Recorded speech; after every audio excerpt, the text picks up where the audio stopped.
Bienvenue sur ma chaîne YouTube. Aujourd'hui, l'objectif ce sera de réaliser cette petite animation, cette petite éolienne.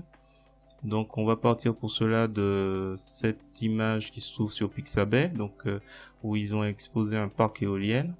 Et je trouvais assez sympathique de voir comment je procédais pour découper chaque image. Donc c'est un petit exercice pratique.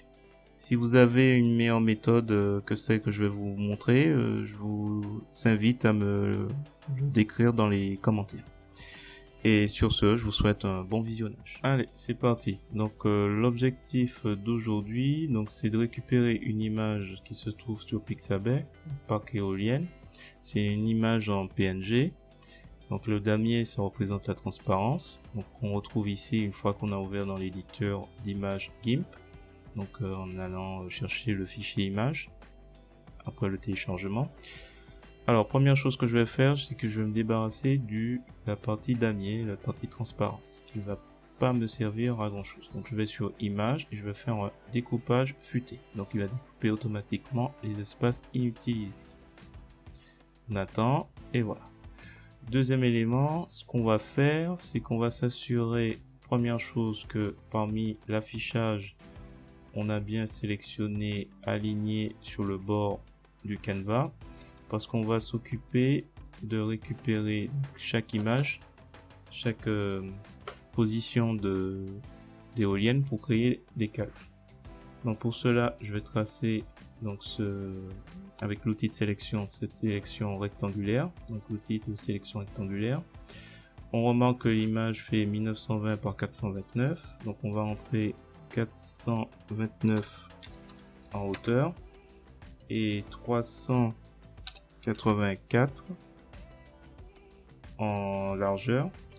Pourquoi? Parce qu'on en a 5 et on va diviser par 1920. Donc ça devrait faire 384. Réduction automatique, si jamais ça dépasse, ça va le remettre des cartes. Mais bon, là je vais pas l'utiliser. Je vais remettre 429. Alors, l'idée d'aligner sur le bord du canevas, ça me permet d'avoir une sorte d'aimant au niveau du canevas et ça rend bien à ce niveau-là.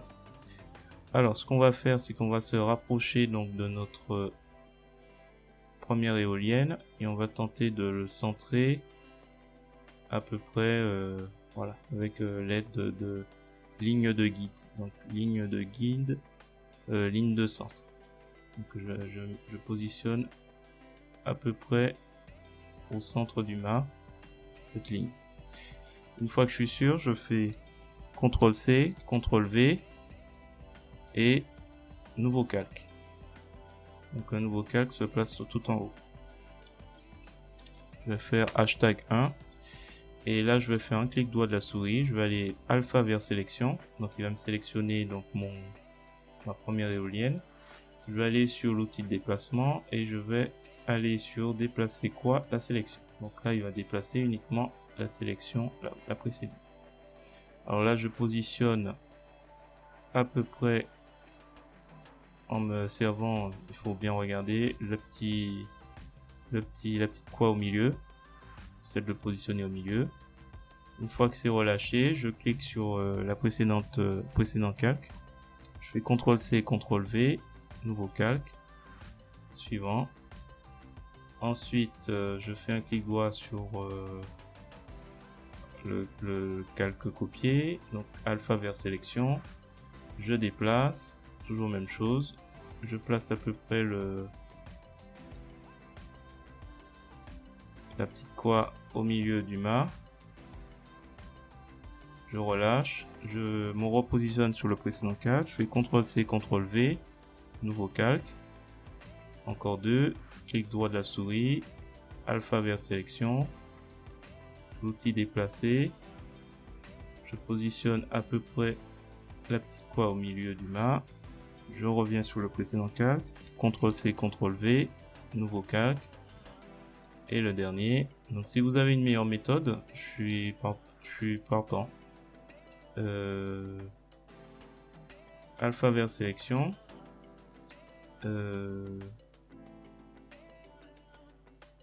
je viens de réfléchir, il y avait une autre méthode. C'est pas grave, on va la voir après. Donc on se positionne là, on déplace. J'aurais pu faire des lignes de guide qui traversent la moitié du mât, et après bon, c'est pas grave, c'est fini, c'est le dernier. On va voir ce que ça donne tout ça. Donc celui-là, je supprime. Ensuite, je vais sur l'outil de sélection. Alors avant l'outil de déplacement, je vais aller dans calque. Je remets un calque en position initiale. Je vais sur l'outil d'alignement. Je sélectionne l'ensemble des calques relatifs à l'image et je centre le tout. Donc si tout est bien fait, normalement, si je fais de la transparence pour la plupart, je devrais avoir quelque chose qui est assez bien centré. On dirait que c'est le cas. Alors, première chose à faire, là on voit qu'il y a de la transparence de part et d'autre. On va aller dans Images et on va lui dire de découper selon le contenu. Voilà, comme ça on a notre... Alors là, il a l'air d'être bien centré. Je vais vérifier avec les lignes de guide. Je vais en mettre une de part et d'autre de mon mât. Je vais faire un beau zoom. Et on va vérifier en remettant à 100% que chaque calque est effectivement... Alors lui, ça a l'air de... On va laisser. C'est pas trop méchant. On remonte. Là, c'est bon. Là aussi, c'est bon. C'est à peu près centré. Alors là, par contre, non. Alors, on va sur l'outil de déplacement. On clique une fois. On s'assure qu'on est bien sur le calque. Et on fait flèche de gauche. Pour recentrer. Donc là, normalement, là, c'est bon. C'est bon. Ça bouge pas trop. C'est l'essentiel. Éventuellement, il faudra retoucher, mais je pense que ça devrait aller. Je vais dans Images, je vais faire enlever tous les guides. Ensuite, il faut savoir, comme on a déplacé un, il y a un pixel qui a sauté. Alors, il y a plusieurs possibilités. Je vais faire la plus simple.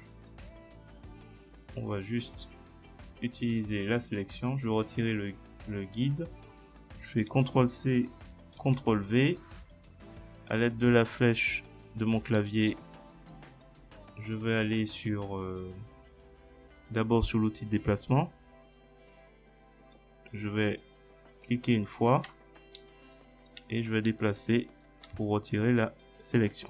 Et là, si on observe bien, on a un petit symbole juste à côté qu'on sort. Quand on est à l'intérieur, il est le symbole de déplacement. Quand on est à l'extérieur de la sélection, on a l'encre. Ça correspond à ce symbole. Ancrer le calque flottant. Il va le ancrer sur le calque qui m'intéresse. Donc on va faire, le plus simple c'est faire ici. Alors une fois qu'on a fait ça, ce qu'on peut faire c'est déjà regarder un peu ce que ça donne en animation. Donc on va dans animation, on va rejouer l'animation et on va regarder ce que ça donne. Ah, alors, il y a un petit souci. Alors, est-ce que le souci est lié? Il faut regarder si c'est cohérent, le déplacement des palmes. Ah, il y a une transparence qui est là. Hop. On va refaire. Hop, hop, hop, et hop. Donc c'est bon. On refait, donc filtre, animation, on rejoue l'animation. Lecture. Là on voit que ça tourne assez bien. Donc on a quasiment terminé. Alors n'hésitez pas à me suggérer d'autres méthodes pour faire ce genre de manip. Donc là je vais aller sur éolienne. Alors je vais mettre 2020 éolienne.gif. Donc on va le faire avec des écarts entre les deux de 30 millisecondes. Alors, hop, bêtise. Écart de 30 millisecondes. .gif. Pour vous montrer un peu la différence entre différentes vitesses. Donc ça c'est normal, on va lui dire de rogner puisqu'on a déplacé le calque. Donc là on va mettre 30. Donc utiliser le délai au-dessus, oui. C'est du remplacement. Donc on utilise et on exporte. On va revenir, on va mettre 20 millisecondes, 10 millisecondes. L'objectif c'est de vous montrer que par rapport aux vitesses qu'on propose, il peut y avoir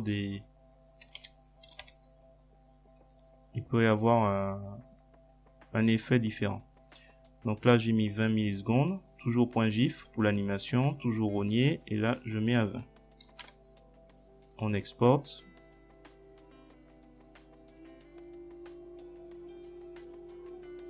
On revient, on fait exporter sous, et là je mets 10 millisecondes.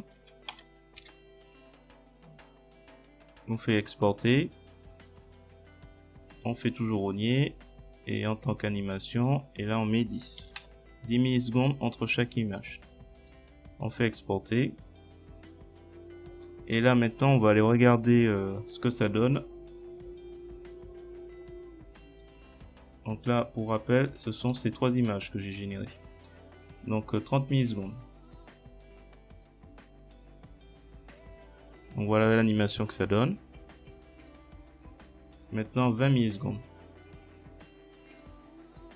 Donc ça tourne un peu plus vite. 10 millisecondes. Et là, on voit que il y a comme un souci. Voilà. C'est juste pour vous montrer cette particularité liée à la génération de la vitesse, donc du délai entre plusieurs images. Donc il faudra se méfier si vous voulez vraiment faire des choses, des animations un peu particulières. Voilà, je vais rester sur le 20 millisecondes. Donc si vous avez trouvé ce petit exercice intéressant, je vous remercie de me mettre un pouce vers le haut et de me laisser un commentaire. N'hésitez pas également à vous abonner à ma chaîne pour voir d'autres contenus de ce genre. Et sur ce, je vous souhaite Et sur ce, je vous dis à bientôt. Bienvenue sur ma chaîne YouTube. Aujourd'hui, l'objectif ce sera de réaliser cette petite animation, cette petite éolienne. Donc on va partir pour cela de cette image qui se trouve sur Pixabay, donc où ils ont exposé un parc éolien. Et je trouvais assez sympathique de voir comment je procédais pour découper chaque image. Donc c'est un petit exercice pratique. Si vous avez une meilleure méthode que celle que je vais vous montrer, je vous invite à me le décrire dans les commentaires. Et sur ce, je vous souhaite un bon visionnage. Allez, c'est parti. Donc l'objectif d'aujourd'hui, c'est de récupérer une image qui se trouve sur Pixabay, parc éolien. C'est une image en PNG. Donc le damier, ça représente la transparence. Donc on retrouve ici une fois qu'on a ouvert dans l'éditeur d'image GIMP. Donc en allant chercher le fichier image après le téléchargement.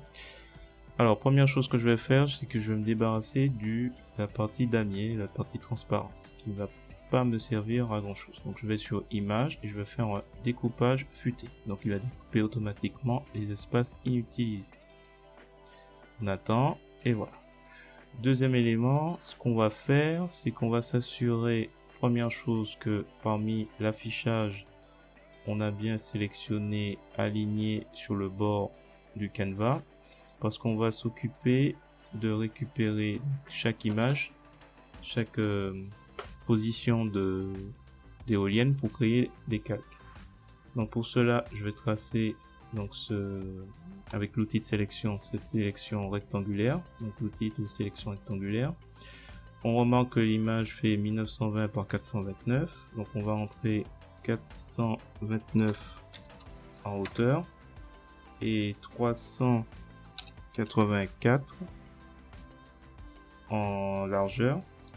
Pourquoi? Parce qu'on en a 5 et on va diviser par 1920, donc ça devrait faire 384.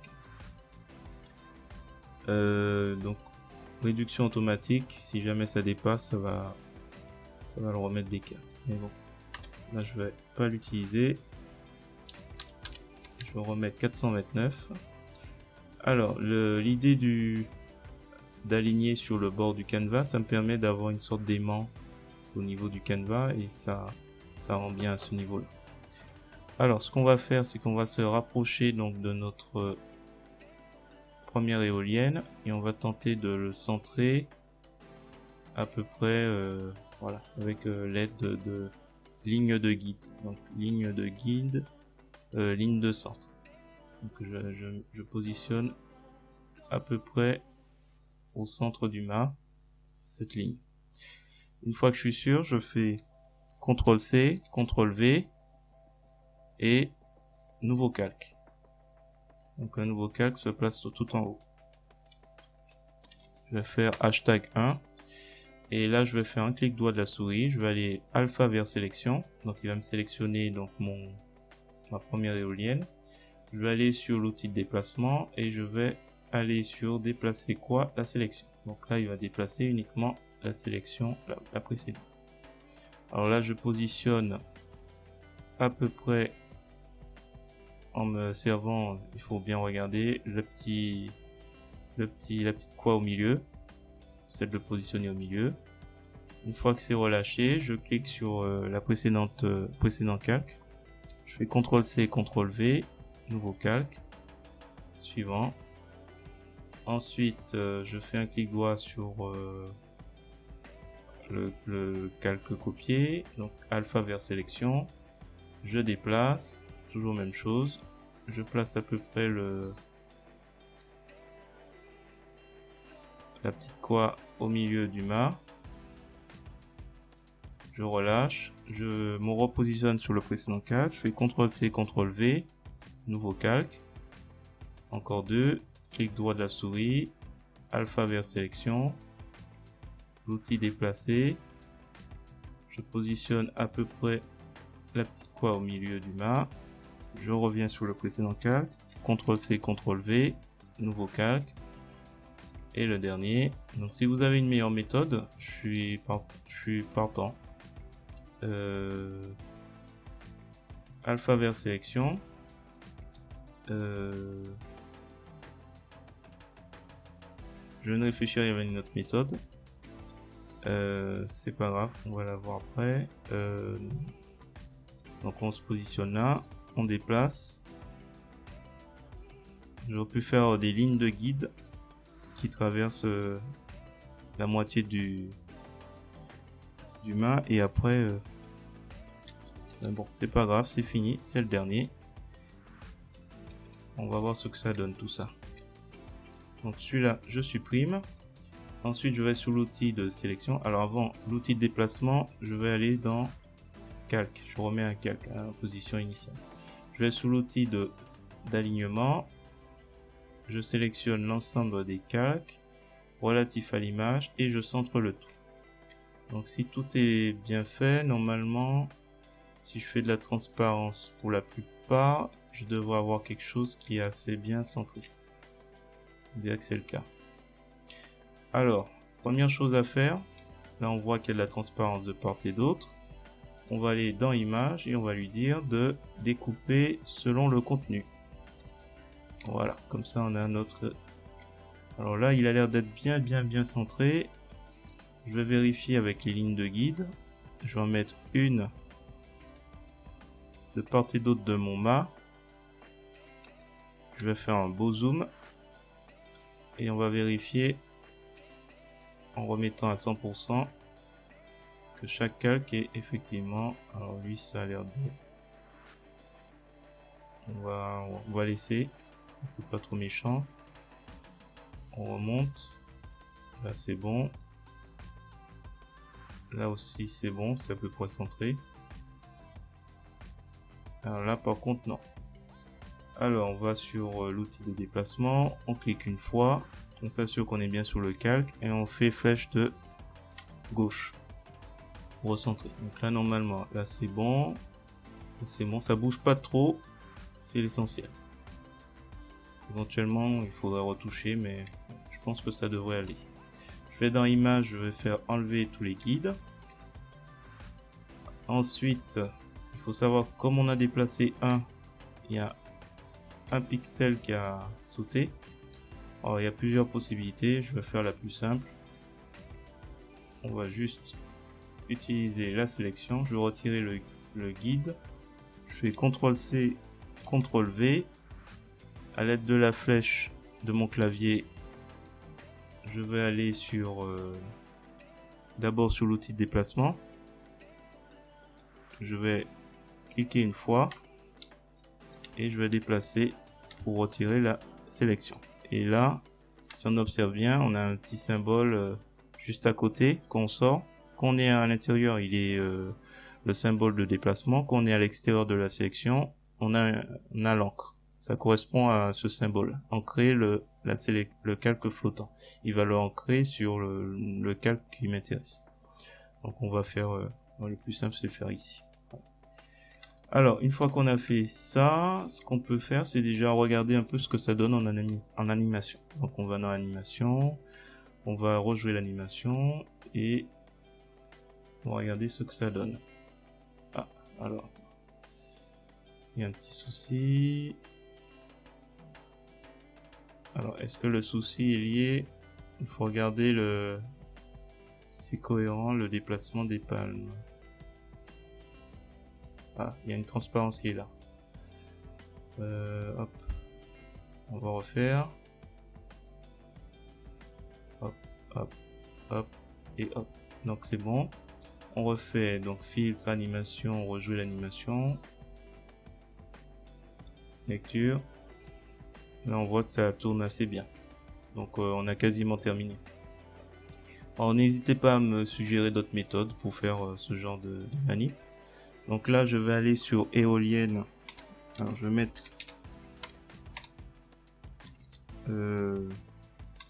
2020 éolienne.gif. Donc on va le faire avec des écarts entre les deux de 30 millisecondes. Alors hop, petite bêtise. Écart de 30 millisecondes. .gif. Pour vous montrer un peu la différence entre différentes vitesses. Donc ça c'est normal, on va lui dire de rogner puisqu'on a déplacé le calque. Donc là on va mettre 30. Donc utiliser la délai au-dessus, oui, c'est du remplacement. Donc on utilise et on exporte. On va revenir, on va mettre 20 millisecondes, 10 millisecondes. L'objectif c'est de vous montrer que par rapport aux vitesses qu'on propose, il peut y avoir